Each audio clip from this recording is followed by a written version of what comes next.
ओम नमः सिद्धेभ्यः।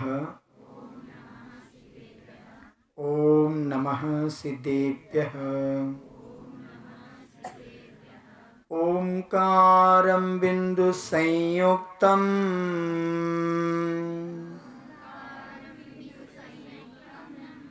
नित्यं ध्यायन्ति योगिनः।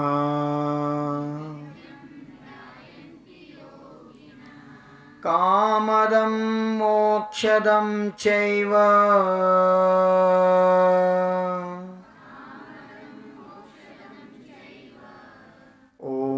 ओंकाराय नमो नमः। ओंकाराय नमो नमः।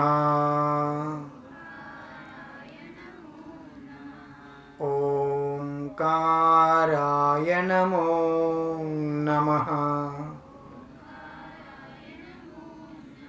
जय बोले पंच परमेष्ठी भगवान की। देवादिदेव युगाद पुरुष आदि ब्रह्मा पुरुष परमेश्वर श्री ऋषभ देव भगवान की। शासन नायक अंतिम तीर्थंकर विश्व प्रभु महावीर भगवान की। 24 भगवान की। द्वादशांग जिनवानी माता की। अहिंसा परमो धर्म की। गोवर्धन आचार्य के शिष्य अंतिम सुत केवल आचार्य भद्रबाहु एवं चंद्रगुप्त मौर्य आदि 772 मुनि संघ की। आचार्य कुंद कुंद देव की। मुनिकुल पितामह चारित्र चक्रवर्ती विश्वासदि के प्रथमाचार्य गुरुनाम गुरु समन ज्योति मुनिकुल जीर्णोद्धारक आचार्य प्रभु श्री शांति सागर गुरुदेव की। भारत गौरव धर्म नेता दादा गुरु आचार्य रत्न देशभूषण गुरुदेव की। वैराग्य गुरु समाधि सम्राट शांत मूर्ति तपोनिधि महाबल गुरुदेव की। श्रद्धा गुरु संत धरती के देवता चलते फिरते तीर्थंकर गगन विहारी अंतरयात्री महापुरुष संस्कृति शासनाचार्य ब्रह्मांड के देवता समाधि सम्राट आचार्य भगवान विद्यासागर गुरुदेव की। शिक्षा गुरु राजसंत श्वेत पित्याचार्य आचार्य विद्यानंद गुरुदेव की। दीक्षा गुरु आत्मज्ञान के समाधि सम्राट महाप्रन धर्मभूषण गुरुदेव की। यमसल्लेखन महाव्रतधारी पार्श्व मुनि महाराज की। 3 कम 9 करोड़ मुनिराजों की। मानवतावाद धर्म की।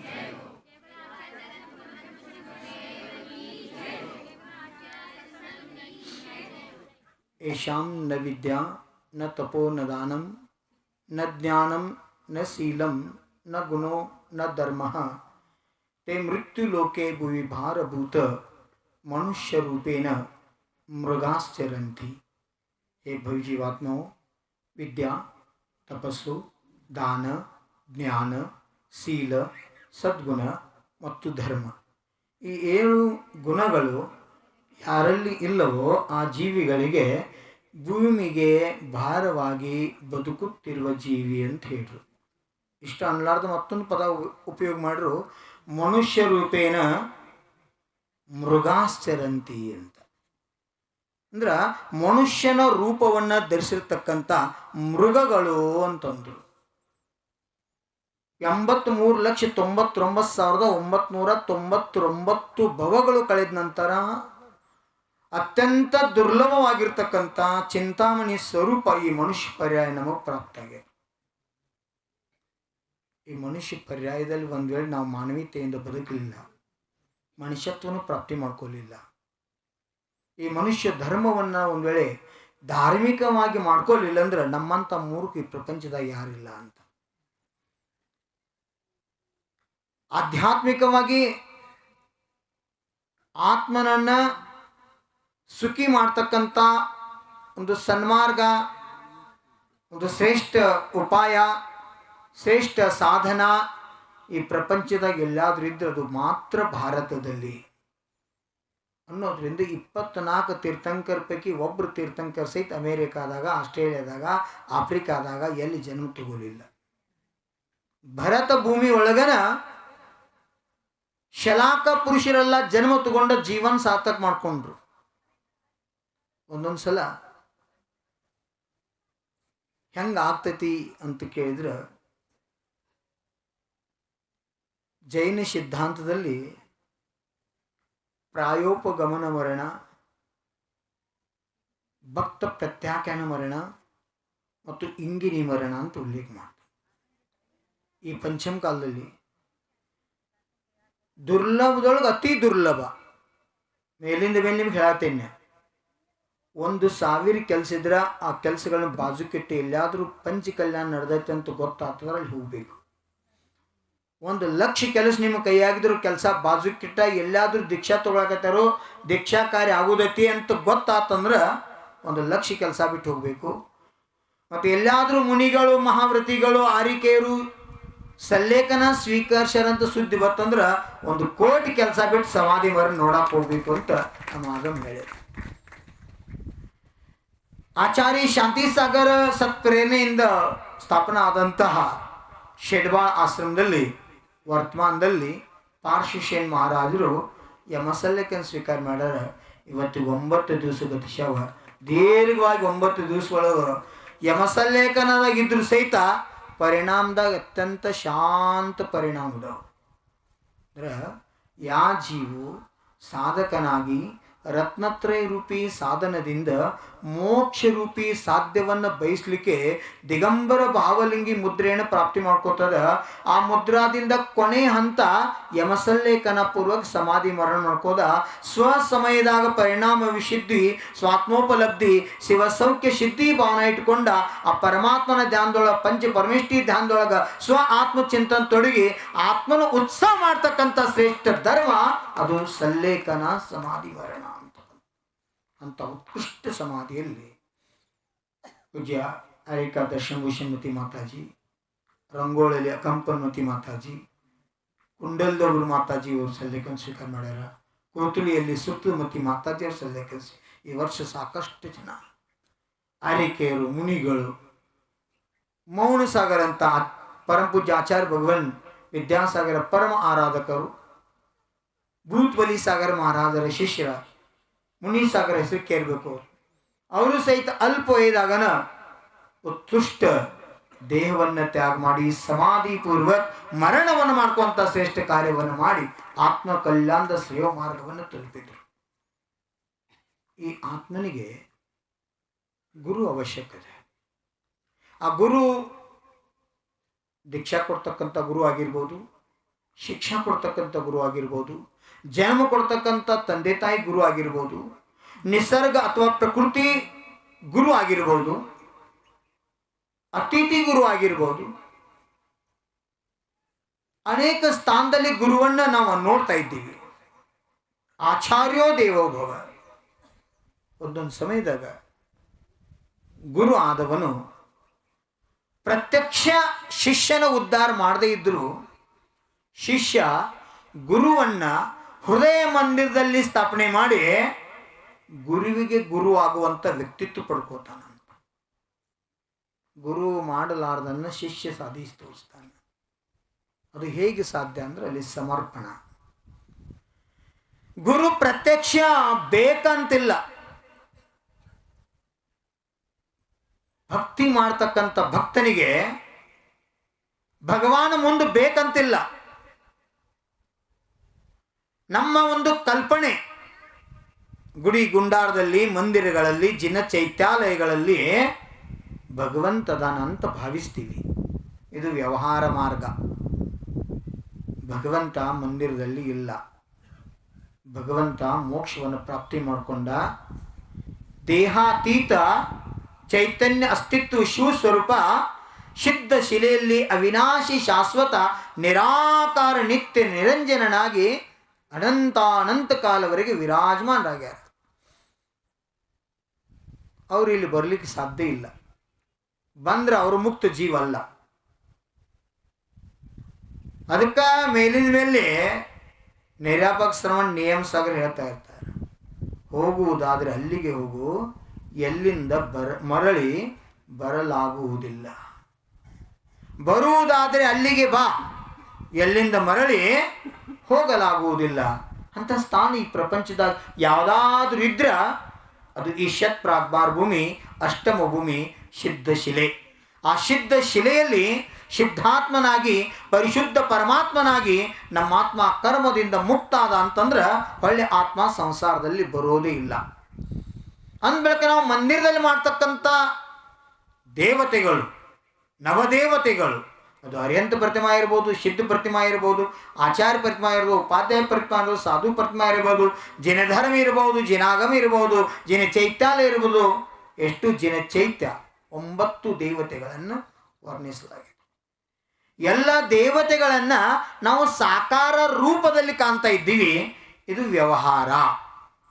ನಿಶ್ಚಯನದ ಅಪೇಕ್ಷದಿಂದ ರೂಹಿಲ್ಲದ, ವರ್ಣವಿಲ್ಲದ, ಶಬ್ದವಿಲ್ಲದ ನಿಜ ಚೈತನ್ಯಾತ್ಮನೇ ಪರಮಾತ್ಮ. ಆ ಪರಮಾತ್ಮನನ್ನ ಈ ಚರ್ಮ ಚಕ್ಷುವಿನಿಂದ ನೋಡಲಿಕ್ಕೆ ಸಾಧ್ಯವಿಲ್ಲ. ಒಬ್ಬ ಭಕ್ತ ಬಂದ ಭಗವಂತರದೇ ಪ್ರಾರ್ಥನಾ ಮಾಡ್ತಾನೆ. ಹೇ ಪ್ರಭು, ಹೇ ದೇವ, ಹೇ ತ್ರಿಲೋಕಿನಾಥ, ಹೇ ಜಗದೋದ್ಧಾರಕ, ನನ್ನ ಜೀವನದಲ್ಲಿ ಕಷ್ಟಗಳು ಬರದೇ ಇರಲಿ ಅಂತ ಕೇಳ್ಕೊತಾನೆ. ನೀವು ಕೇಳ್ಕೊಂಡಿಲ್ಲ? ಇವಾಗ ಭಗವಾನ್ ಒಳಗಿಂದ ಒಳಗೆ ಮುಗುಳು ನಗಿಲೆ ನಗ್ತಾನೆ. ನಿಮ್ಮನ್ನು ನೋಡಿ, ನಿಮ್ಮ ಬೇಡಿಕೆಗಳನ್ನು ಕೇಳಿ ಮುಗುಳು ನಗಿಂದ ನಗ್ತಾ ನಗ್ತಾ ಭಗವಾನ್ ಮಾತಾಡ್ತಾನೆ. ಹೇ ಭಕ್ತ, ಒಂದು ವೇಳೆ ನಾನು ಉಳಿಯ ಏಟನ್ನು ತಿನ್ನದಿದ್ದರೆ ನೀನು ನನ್ನನ್ನು ದೇವರೆಂದು ಪ್ರಾರ್ಥಿಸುತ್ತಿದ್ದೆಯಾ ಅಂತ ಕ್ವಶನ್ ಮಾರ್ಕ್ ಮಾಡ್ತಾನೆ ದೇವರು. ಯಾ ದೇವ್ರ ಮುಂದೆ ನಿಂತು ಕೈ ಮುಗಿದು ಪ್ರಾರ್ಥನಾ ಮಾಡಕತ್ತೀರಿ? ಹೇ ದೇವ್ರ, ಹೇ ಪರಮಾತ್ಮ, ನನ್ನ ಕಷ್ಟಗಳು ಬರದೇ ಇರಲಿ ಅಂತ.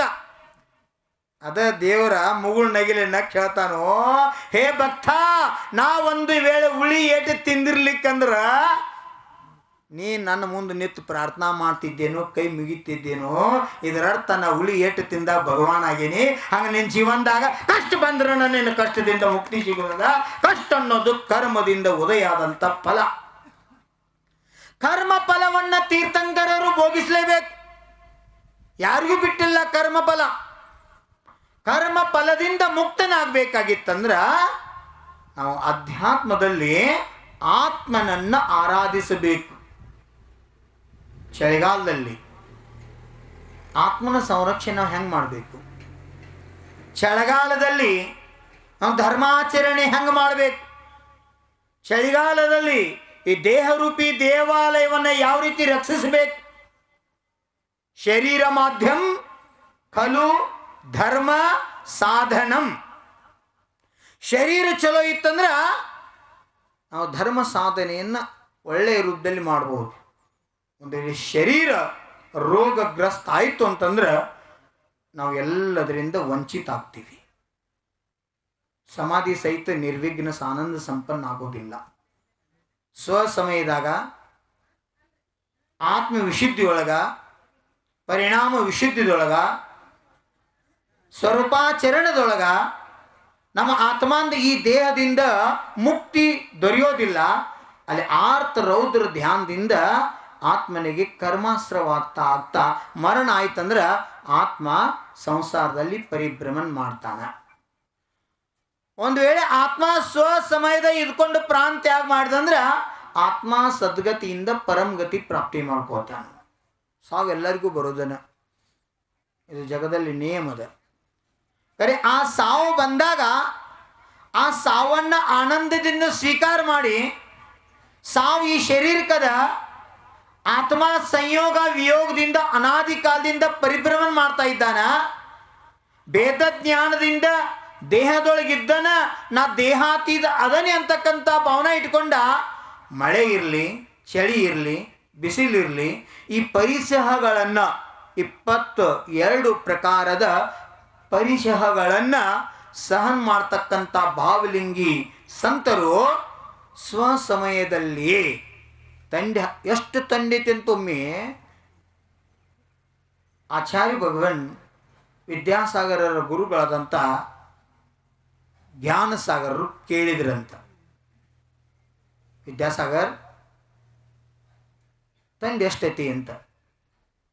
ಭಾಳ ಐತ್ರಿ, ನಮ್ಮ ದಕ್ಷಿಣದಾಗ ಇಟ್ಟಿರಂಗಿಲ್ರಿ, ನಾವು ಹುಟ್ಟಿದಾಗಿಂದ ಇಷ್ಟು ತಂಡಿ ಎಂದೂ ನೋಡಿಲ್ರಿ, ಅಷ್ಟು ತಂಡಿ ಐತೆ ಅಂತ ಹೇಳಿ ಗುರು ಜ್ಞಾನಸಾಗರರಿಗೆ ವಿದ್ಯಾಸಾಗರರು ಹೇಳ್ರಂತ.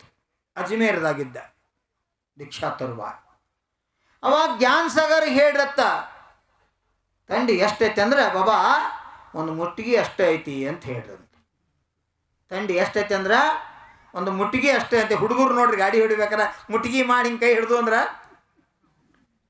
ಹಿಡ್ತಿರ್ಲಿಲ್ಲ. ಮುಟ್ಟಿಗೆ ಮಾಡ್ರಿ ತಂಡಿ ಕಡಿಮೆ ಹತ್ತೈತಿ. ಅವ್ರು ಹೇಳ್ರು ತಂಡಿ ಎಷ್ಟೈತೆ ಅಂದ್ರೆ ಮುಟ್ಟಿಗೆ ಅಷ್ಟೈತೆ ಅಂತ. ಮುಷ್ಟಿ ಮಾಡಿ ಮುದ್ರಾದ ಕುತ್ಕೊಂಡು ಧ್ಯಾನ ಮಾಡ್ರ ತಂಡಿ ದಿವ್ಸನ್ಯಾಗ ಸಹಿತ ಶರೀರದಿಂದ ಬೆವರು ಹೊರಗೆ ಬರ್ತೈತೆ ಅಂತ ಮುದ್ರೆಗಳನ್ನು ನಮ್ಮ ಪೂರ್ವಾಚಾರ ಕೊಟ್ಟಾರು ಅಂತ. ಮುದ್ರೆಗಳ ಧ್ಯಾನದಿಂದ ವಾಯು ಮುದ್ರಾ, ಅಗ್ನಿ ಮುದ್ರಾ, ಜಲ ಮುದ್ರಾ, ಪ್ರಾಣ ಮುದ್ರಾ, ಲಿಂಗ ಮುದ್ರಾ, ಪರ್ವತಾಸನ, ಶಾಸ್ತ್ರದಲ್ಲಿ ಅನೇಕ ಧ್ಯಾನಗಳಲ್ಲಿ ಭೇದಗಳನ್ನ ಹೇಳ್ಯಾರ. ವಾಯುಧಾರಣ, ಅಗ್ನಿಧಾರಣ, ಜಲಧಾರಣ, ಪೃಥ್ವಿಧಾರಣ, ಪ್ರೇಕ್ಷಾ ಧ್ಯಾನ, ಅನೇಕ ವಿಧಗಳಿಂದ ಧ್ಯಾನವನ್ನು ಮಾಡ್ಲಿಕ್ಕೆ ಹೇಳ್ಯಾರ. ಆ ಧ್ಯಾನದಲ್ಲಿ ಮೈಮರ್ತಂಥ ಮುನಿರಾಜರು, ತ್ಯಾಗಿಗಳು, ವ್ರತಿಗಳು ತಂಡಿಗೆ ಅಂಜೋದಿಲ್ಲ. ನಮ್ಮ ಗುರು ಹೇಳ್ತಿದ್ರು ಹೆಂಗೆ ಸಾಧನಾ ಮಾಡಬೇಕಪ್ಪ ಅಂತ ಕೇಳ್ರ, ತಂಡಿಗೆ ನೀ ಅಂಜಬಾರ್ದು, ನಿನಗೆ ತಂಡಿ ಅಂಜಬೇಕು.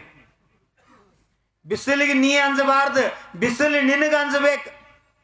ಮಳೆಗೆ ನೀ ಅಂಜಬಾರ್ದು, ಮಳಿ ನಿನಗೆ ಅಂಜಬೇಕು. ಹಂಗೆ ಸಾಧನಾ ಮಾಡಬೇಕು ಅಂತ. ಹೆಂಗ್ರಿ? ಕೆಟ್ಟ ಬಿಸಿಲಾಗ ಕಾದ ಕಲ್ಲು ಪಡಿ ಮ್ಯಾಗ ಕೂತು ಸಾಮಾಯಿಕ ಮಾಡ್ಬೇಕಂತ.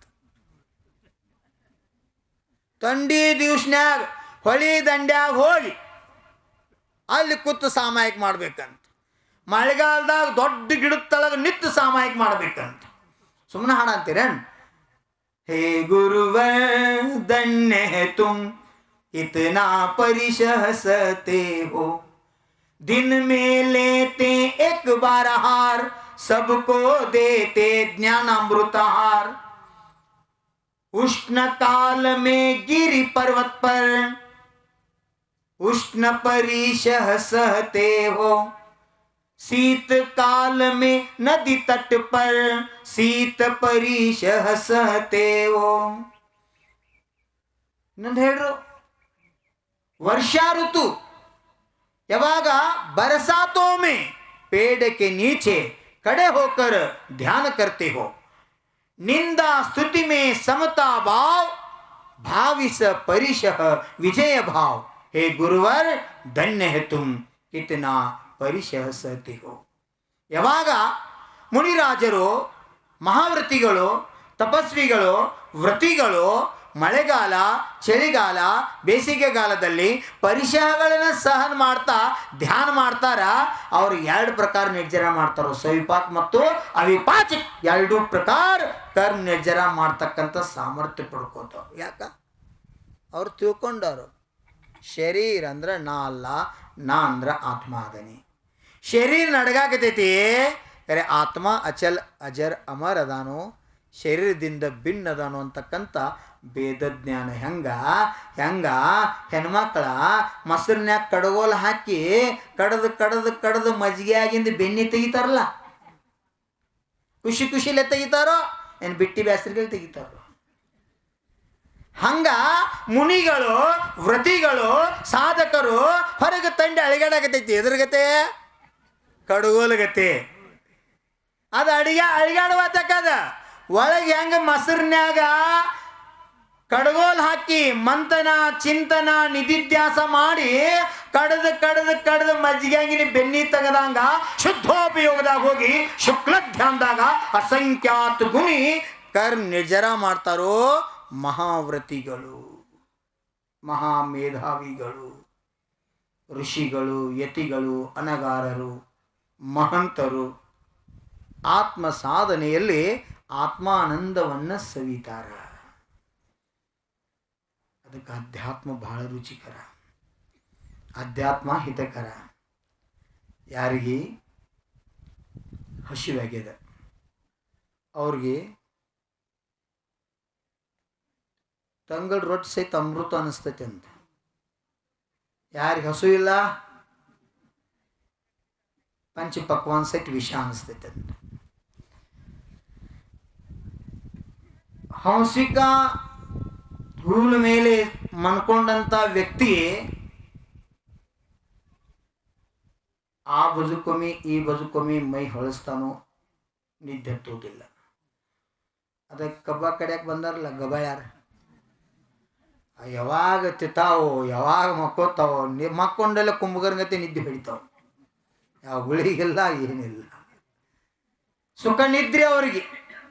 ಅದಕ್ಕೆ ನಮ್ಮ ಹಿರಿಯರು ಹೇಳ್ರು, ಆಳಾಗಿ ದುಡಿ ಅರಸನಾಗಿ ಉಣ್ಣು, ಕೈ ಕೆಸರಾದರೆ ಬಾಯಿ ಮೊಸರು, ಕುಳಿತು ಉಂಡರೆ ಕುಡಿಕೆ ಹೊನ್ನು ಸಾಲದು. ಸುಮ್ಮನೆ ಹೇಳಿಲ್ಲ ಗಾದೆ ಮಾತುಗಳನ್ನ. ಕಷ್ಟಮಯ ಜೀವನವನ್ನ, ಪುರುಷಾರ್ಥವನ್ನ ಯಾ ಸಾಧು ಸಂತರು ಜೀವನದಲ್ಲಿ ಪರಿಸರಗಳನ್ನ ಸಹನ ಮಾಡ್ತಾ ತಮ್ಮ ಷಡಾವಶ್ಯಕಗಳನ್ನ ನಿರ್ದೋಷವಾಗಿ ಪಾಲನೆ ಮಾಡ್ತಾ ಇದ್ದಾರ. ಮಹಾವ್ರತಿಯಾದಂಥ ಆಚಾರ್ಯ ಪರಮೇಷ್ಠಿಗಳು ಪಂಚಾಚಾರವನ್ನು ನಿರತಿಚಾರ ಪಾಲನೆ ಮಾಡ್ತಾ ಇದ್ದಾರ. ಅವರ ಮರಣ ಸಹಜವಾಗಿ ಮಂಗಲ ಆಗ್ತದ. ಮುಂದಿನ ಜೀವನ ಮಂಗಲ ಅಲ್ಲ, ಪರಮೋತ್ತಮ ಶರಣಮಯ ಆಗ್ತದ. ಅದು ಪುರುಷಾರ್ಥದ ಪ್ರಭಾವ, ಪರಿಶಃ ಜಯದ ಪ್ರಭಾವ ಅಂತ. ಅದಕ್ಕೆ ಹೇಳ್ರು, ಗುರು ಪ್ರತ್ಯಕ್ಷ ರೂಪದಲ್ಲಿ ಬೇಕಂತಲ್ಲ. ದ್ರೋಣಾಚಾರ್ಯ ಗುರು ರೂಪದಾಗ ಏಕಲವ್ಯದಿಗ ಪ್ರತ್ಯಕ್ಷ ರೂಪದಾಗಿದ್ರೇನು? ನಮ್ಮ ಕುಂದ ಆಚಾರ್ಯರಿಗೆ ಸಾಮಾಯಿಕ ಸಮಯದಲ್ಲಿ ಶ್ರೀಮಂದರ ಭಗವಾನ್ ಪ್ರತ್ಯಕ್ಷ ರೂಪದಾಗಿದ್ರೇನು? ಇಲ್ಲ. ಆದರೂ ಅವ್ರು ಮಾಡಿರ್ತಕ್ಕಂಥ ಭಾವವಂದನೆ, ವಿಶುದ್ಧಿಯ ನಮಸ್ಕಾರ ಚಮತ್ಕಾರ ಮಾಡಿತು. ಪ್ರತ್ಯಕ್ಷ ಶ್ರೀಮಂದರ ಭಗವಾನ್ರಿಗೆ ಅವ್ರದ್ದು ದರ್ಶನ ಲಭಿಸಿತು. ಇದು ಭಾವವಂದನೆಯ ಫಲ. ಜೈನಾಗದಲ್ಲಿ 2 ಪ್ರಕಾರ ದರ್ಶನ, ಒಂದು ಪ್ರತ್ಯಕ್ಷ ದರ್ಶನ, ಇನ್ನೊಂದು ಪರೋಕ್ಷ ದರ್ಶನ. ಗುರು ಮುಂದಿಲ್ಲ, ಆದರೂ ಅವರು ವಿನಯದಿಂದ ದರ್ಶನ ಮಾಡ್ರೆ ಅವ್ರ ಕೃಪಾಶೀರ್ವಾದದಿಂದ ನಮ್ಮ ಕಾರ್ಯಗಳೆಲ್ಲ ಸಿದ್ಧಿ ಆಗ್ತವೆ. ಒಂದೊಂದು ಸಲ ಹಂಗೆ ಪ್ರಸಂಗ ಬರ್ತದೆ. ಗುರುವಿನ ಅಭಾವದಾಗ ಶಿಷ್ಯಂದು ಕಲ್ಯಾಣ ಆಗ್ತದೆ. ಆದರೂ ಗುರು ಕೃಪಾ ಇಂಡೈರೆಕ್ಟ್ ಆತ್ಮನ ಮೇಲೆ ಇರ್ತದೆ. ಸೂರ್ಯನ ಅಭಾವದಾಗ ಎಷ್ಟೋ ಸಲ ಕಮಲಗಳು ಅರಳ್ತಾವ. ಇದರರ್ಥ ಸೂರ್ಯ ಇಲ್ಲಂತಲ್ಲ, ಸೂರ್ಯ ಮೋಡದ ಮರೆಯಲ್ಲದಾನ, ಅದರ ಮೊಗ್ಗೆ ಅರಳಿ ಹೂವು ಆಗ್ತದೆ. ಅಂದ್ರೆ ಸೂರ್ಯನ ಅಭಾವತೇನೋ ಇಲ್ಲ, ಸೂರ್ಯ ಅದಾನ್ ಕರೆ ಗೋಚರಿಸುವುದಿಲ್ಲ. ಹಂಗ ಗುರು ಪ್ರತ್ಯಕ್ಷ ಮುಂದೆ ಇರಬೇಕತ್ತಲ್ಲ. ಹೃದಯ ಕಮಲದಲ್ಲಿ ಗುರುವನ್ನ ಸ್ಥಾಪನಾ ಮಾಡಿದ್ರ ಆ ಗುರು ನಿಮ್ಮ ಆತ್ಮನನ್ನ ಶುದ್ಧ ಶಿಲೆಯಲ್ಲಿ ಸ್ಥಾಪನಾ ಮಾಡ್ತಾನ. ಅಂತ ವ್ಯಕ್ತಿತ್ವ ಭವ್ಯಾತ್ಮನಿಗೆ ಪ್ರಾಪ್ತ ಆಗ್ತದೆ. ಅದಕ್ಕೆ ಒಂದ ಮಾತನಾಗ ಹೇಳ್ರು, ಯಾರು ಜೀವನದಲ್ಲಿ ಗುರು ಇಲ್ಲವೋ ಅವನ ಜೀವನ ಪ್ರಾರಂಭವೇ ಇಲ್ಲ. ಜಿಸ್ಕೆ ಜೀವನ में गुरु नहीं उसका जीवन शुरू नहीं. गुरु तो भले मिट्टी का हो, गुरु तो होना ही चाहिए. ಗುರು ಬಂಗಾರದ ಬೇಕಂತಲ್ಲ, ಗುರು ಜೀವಂತ ಬೇಕಂತಲ್ಲ, ಗುರು ಕಲ್ಲಿಂದ ಬೇಕಂತಲ್ಲ, ಮಣ್ಣಿಂದ ಇರುವ ತಕ್ಕ, ಒಂದು ಪೇಪರ್ ಮ್ಯಾಗ ಇರ್ತಕ್ಕಂಥ ಚಿತ್ರ ಇರುವ ತಕ್ಕ ಒಬ್ಬ ಗುರು ಅಂತಕ್ಕಂಥ ಸ್ಥಾನ ಕೊಟ್ಟಿದ್ದೆ. ಆದ್ರೆ ಆ ಗುರು ಶಿಷ್ಯನನ್ನ ಗುರುವನ್ನಾಗಿ ಮಾಡೋದಿಲ್ಲ, ಶಿಷ್ಯನನ್ನ ಮುಕ್ತನನ್ನಾಗಿ ಮಾಡ್ತಾನೆ. ಅದಕ್ಕೆ ಹೇಳ್ತಾರೋ, ಶಿಷ್ಯ ಬನೋ ಆಶೀಷ ಮಿಲೇಗ, ಗುರು ಸೆ ಪೈಲೆ ಈಶ ಮಿಲೇಗ.